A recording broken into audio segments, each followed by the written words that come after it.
तो आज मैं आपके लिए एक ऐसी वीडियो लेके आ चुका हूँ जो 125 सीसी की सेगमेंट में किंग मानी गई है। दो बाइकें, एक टीवीएस राइडर और एक एक्सट्रीम 125। दोनों काफ़ी बेहतरीन परफॉर्मेंस बाइक आ जाती है, माइलेज अच्छी दे देती है। साथ में ही इन बाइकों में जो हमें लुक मिलती है उसके कारण ये बाइक बहुत मशहूर हो चुकी है। इस वीडियो के अंदर हम बात करेंगे आपको दोनों में से कौन सी बाइक लेनी चाहिए और कौन सी बेहतर होगी। और एक चीज़ और बता दूं, मैं चीज़ें बता सकता हूँ इसमें ये मिलता उसमें ये नहीं मिलता, लेकिन आपकी ज़रूरत के हिसाब से साथ में आपको कौन सी पर्सनली कौन सी पसंद है और मेरे ओपिनियन से भी सुन लो और साथ में आप टेस्ट ड्राइव भी लेके देखो। जो आपको पसंद आए, आपका जो पैसा लग रहा है ना, आपको वो चीज़ मिले। अब बात करते हैं फ्रंट लुक से दोनों बाइकों की। देखो, फ्रंट जो लुक्स की बात होती है ना, वो मेन बात होती है अपनी चॉइस की कि मेरे को कौन सी, सबका नज़रिया अलग अलग होता है। किसी को एक्सट्रीम बढ़िया लगती है, किसी को टीवीएस राइडर बढ़िया लगती है। दोनों में हेडलाइट सेटअप की बात करूँ तो एलईडी ही देखने को मिल जाता है, उसमें कोई किसी प्रकार की कोई भी दिक्कत आने वाली नहीं है। लेकिन इंडिकेटर की बात करूँ तो इंडिकेटर टीवीएस राइडर के अंदर हमें हैलोजन बल्ब में देखने को मिलते हैं और साथ में एक्सट्रीम 125 सीसी के अंदर हमें एलईडी इंडिकेटर देखने को मिलते हैं।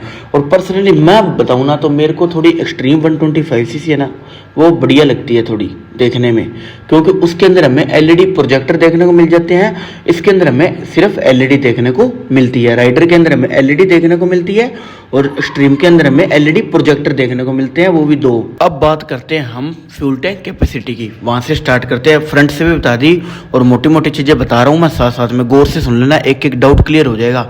और आपको सिर्फ शोरूम में जाके फीचर नहीं पूछने, सिर्फ आपको क्या करना होगा, टेस्ट ड्राइव लेनी है। जो आपको पर्सनली कंफर्ट लगा, जो भी चीजें आपको पसंद आई, आप उस बाइक को ले सकते हो। मैं तो कंपैरिजन कर रहा हूँ। अब बात करते हैं पहले टीवीएस राइडर की फ्यूल टैंक कैपेसिटी के बारे में। तो टीवीएस राइडर की फ्यूल टैंक कैपेसिटी हमें 10 लीटर की देखने को मिल जाती है। वहीं बात करूं मैं fuel tank capacity Xtreme 125 R की, तो उसके अंदर भी हमें 10 लीटर की फ्यूल टैंक कैपेसिटी देखने को मिल जाती है। वहीं टीवीएस राइडर की कर्व वेट की बात कर लूँ तो वो हमें 123 केजी का कर्व वेट देखने को मिल जाता है।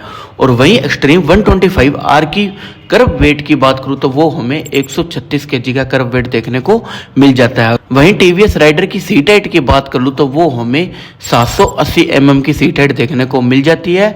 और हीरो एक्सट्रीम 125 आर की बात करूँ तो वो हमें 794 mm की सीट हाइट देखने को मिल जाती है।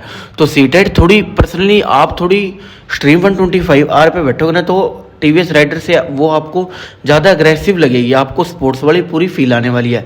और टीवीएस राइडर क्या थोड़ी हमें कंफर्ट भी अच्छा खासा प्रोवाइड करवा देती है।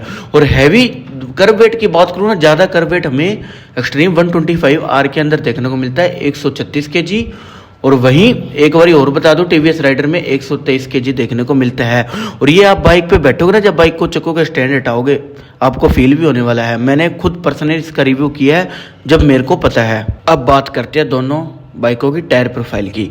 तो पहले बात करूं टीवीएस राइडर की फ्रंट टायर प्रोफाइल की, तो 80-100-17 इंच का इसके अंदर हमें अलॉय व्हील देखने को मिल जाता है। और रियर की बात करूं तो 100-90-17 इंच का रियर देखने को मिल जाता है। और रियर वाइड टायर ज़्यादा देखने को मिलता है फ्रंट के मुकाबले में। अब बात करते हैं एक्सट्रीम 125 आर की, तो इसका टायर हमें थोड़ा चौड़ा और थोड़ा वाइड देखने को मिल जाता है।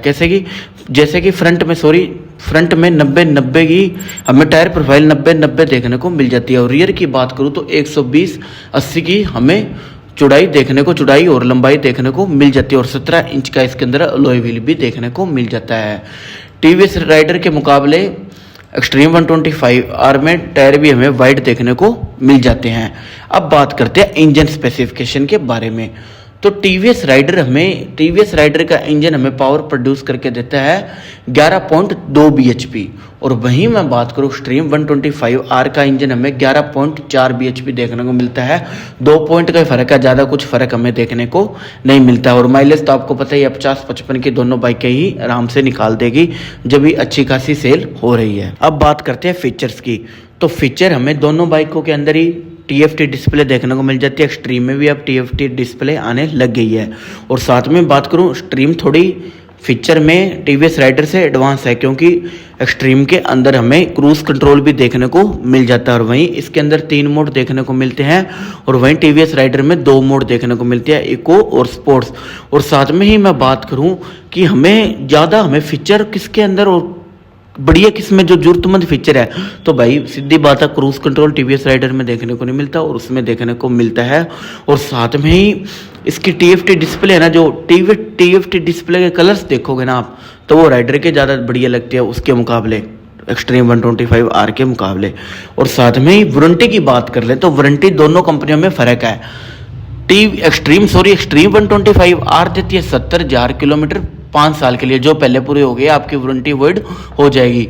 वहीं मैं बात करूं टीवीएस राइडर की, तो हमें 60,000 किलोमीटर और 5 साल के लिए, तो यानी कि इसके अंदर हमें 60,000 किलोमीटर मिलते हैं हमें 5 साल के अंदर, और वहीं हमें एक्सट्रीम 125R के अंदर 70,000 किलोमीटर और 5 साल के लिए।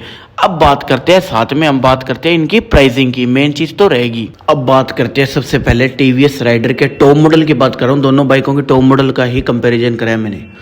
तो टीवीएस राइडर के टॉप मॉडल की हमें प्राइस देखने को मिलती है 99,000 रुपये, जो कि सिंगल चैनल एबीएस में वो डुअल डिस्क वाला वेरिएंट है, टीएफटी डिस्प्ले वाला। अब बात करते हैं हीरो एक्सट्रीम 125R की प्राइसिंग की, जो कि डुअल चैनल एबीएस के अंदर हमें देखने को मिलती है।